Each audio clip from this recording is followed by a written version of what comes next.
მეორე კამპანია, რომელიც მე მაქვს წყალთან მიმართებაში და რომელმაც არაჩვეულებრივი შედეგები უკვე მოიტანა, ასეულობით ადამიანის სიცოცხლე გადაარჩინა, ეს კამპანია არის იცურე მშვიდად. ეს კამპანიაც იმიტომ დავიწყეთ რამდენიმე წლის წინ, რომ საქართველოში ძალიან ბევრი ადამიანია, რომელიც ზაფხულში ისეთ ადგილას ვერ მიზის, სადაც აუზია.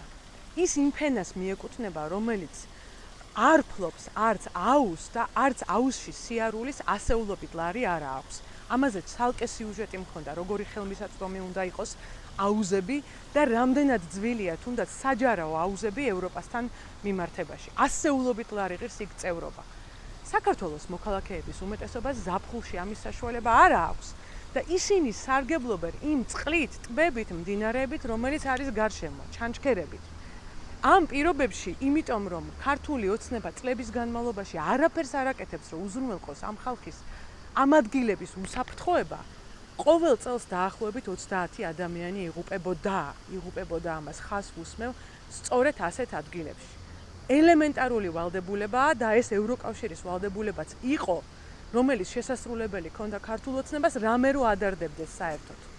ელემენტარული ვალდებულებაა ეს ადგილები აღინუსნოს, შემოიფარგლოს და დადგეს იქ მაშველი.